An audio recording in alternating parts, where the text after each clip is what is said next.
Assalamualaikum warahmatullahi wabarakatuh. Masih bersama saya Sultan Edi Saputro dalam pembelajaran fisika. Fisika itu mumeti, mudah untuk dimengerti. Mari kita belajar fisika bersama-sama, jangan mempersulit hal yang mudah. Sebelum kalian tonton videonya, jangan lupa like dan subscribe dulu dan catat di buku kalian. Mari kita ikuti pembelajarannya bersama-sama. Kalau kemarin kita membahas teorinya Max Planck, nah kali ini kita membahas efek fotolistrik. Nah, apa sih efek fotolistrik? Nah, contoh yang paling nyata dari efek fotolistrik adalah mesin fotokopi. Nah, itu menggunakan teknologi efek fotolistrik. Nah, efek fotolistrik itu peristiwa pembentukan dan pembebasan partikel-partikel bermuatan listrik pada benda ketika benda disinari oleh cahaya atau radiasi elektromagnetik lainnya. Jadi itu efek fotolistrik.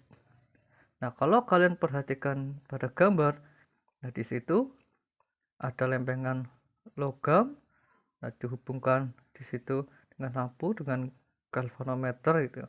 Nah, ketika cahaya ditembakkan ke logam tersebut, nah maka yang namanya logam itu kan memiliki muatan. Nah, muatannya itu tersebut setelah ditembaki cahaya, maka akan berpindah gitu.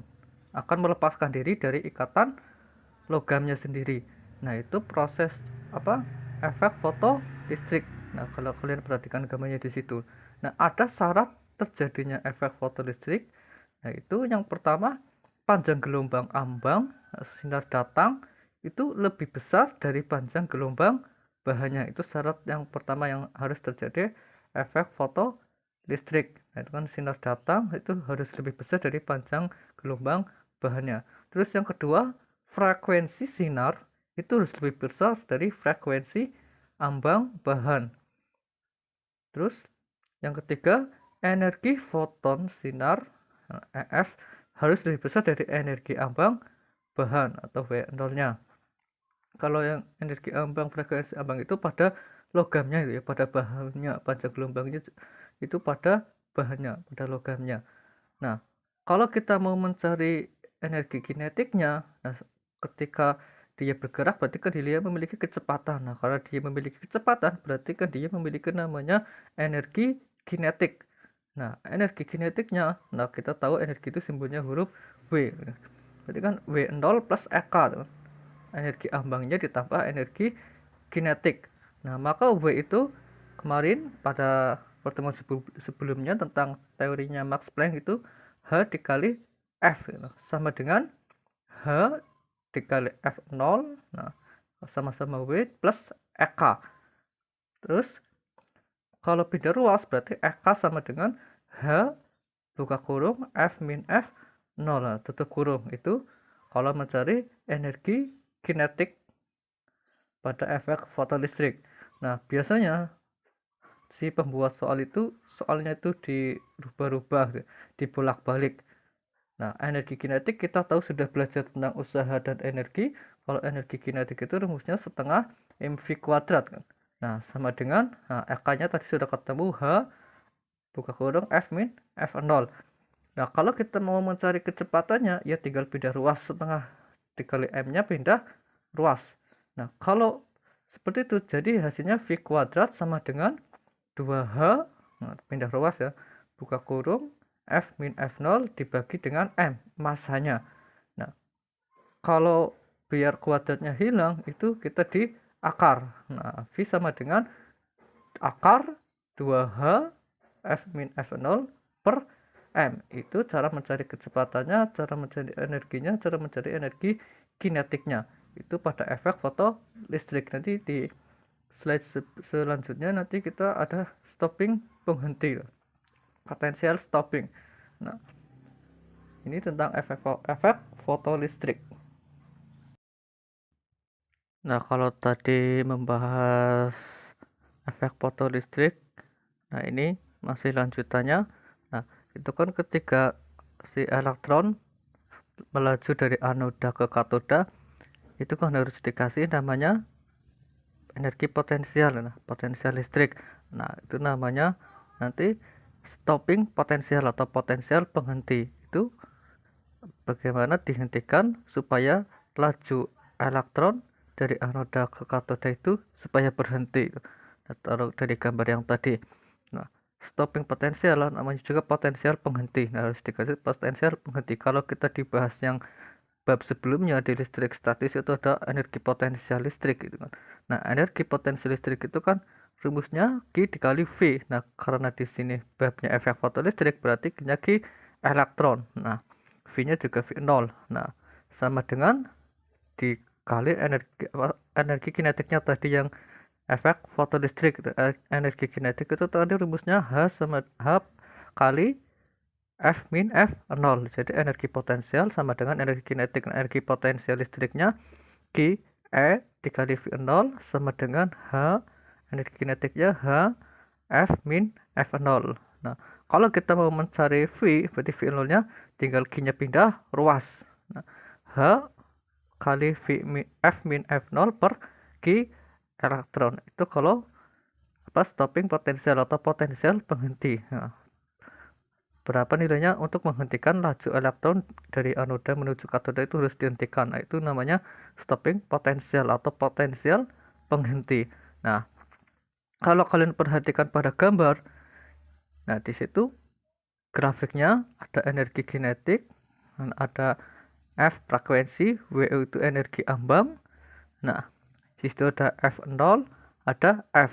Nah, kenapa tangan theta? Tangan itu apa sih pengertiannya kan depan dibagi dengan samping. Nah, depannya itu kan EK itu kan energi kinetik. Nah, sampingnya nah itu kan F dikurangi F0. Maka tangan theta itu EK dikurangi F min F0 itu sama dengan H, sama dengan tetapan Planck. Jadi kemarin yang tetapan Planck nilainya 6,6 itu cara menghitungnya itu tangan theta sama dengan EK per F min F0 itu nilainya dari situ. Kenapa nilainya kemarin itu 6,6 kali 10 pangkat berapa itu ya. Nah, itu hasilnya itu adalah tetapan Planck. Setelah tadi kita membahas tentang efek fotolistrik, nah kali ini contoh soal. Nah, cermati gambar percobaan penyimpanan suatu lempeng logam dengan cahaya berikut.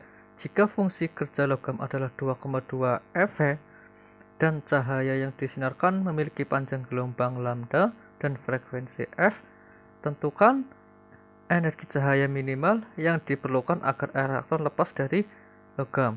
Terus frekuensi cahaya minimal yang diperlukan agar elektron lepas dari logam, panjang gelombang maksimum yang diperbolehkan agar elektron lepas dari logam. Nah, itu gambarnya seperti itu. Jadi ada cahaya ditembakkan ke logam.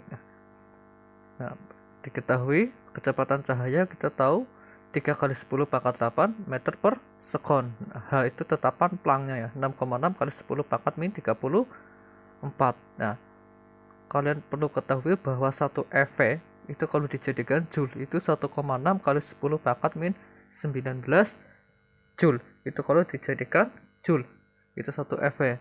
Nah, maka kita bisa jawab yang pertama energi ambangnya gitu. Berarti kan 1 eV sekian, berarti 2,2 eV tinggal dikali 2,2 dikali 1,6 kali 10 pangkat min 19. Itu hasilnya 3,52 kali 10 pangkat min 19 joule. Nah, terus energinya sudah ketemu, terus yang B, nah kita akan mencari frekuensi. Nah, W0-nya kan sudah ketemu kan, W0 sama dengan H dikali F0. Tadi W0-nya 3,5 kali 10 pangkat min 19 sama dengan hanya tadi 6,6 kali 10 pangkat min 34 dikali F0-nya. Dicari kan frekuensinya. Nah, maka pindah ruas jadi 3,52 kali 10 pangkat min 19 per 6,6 kali 10 pangkat min 34. Itu hasilnya 0,53 dikali 10 pangkat 15. Jadi itu frekuensinya. Terus yang C panjang gelombang, berarti lambda maksimumnya berapa? Lambda maksimum kan rumusnya C per F0. Nah, C nya 3 kali 10 pangkat 8 F0 nya tadi sudah ketemu, 0,53 kali 10 pangkat 15, itu hasilnya 5,67 kali 10 pangkat min 7 meter, itu panjang gelombangnya. Jadi energinya itu yang diperlukan agar elektron lepas dari hidrogram itu harus 3,52 kali 10 pangkat min 19 Joule. Terus yang B, frekuensi minimalnya berarti 0,53 kali 10 pangkat 15 Hz. Terus panjang gelombang maksimumnya 5,67 kali 10 pangkat min 7 meter. Nah, itu contoh soal tentang efek fotolistrik. Silahkan catat di buku kalian. Jangan lupa like dan subscribe-nya. Sampai sekian dulu. Wassalamualaikum warahmatullahi wabarakatuh.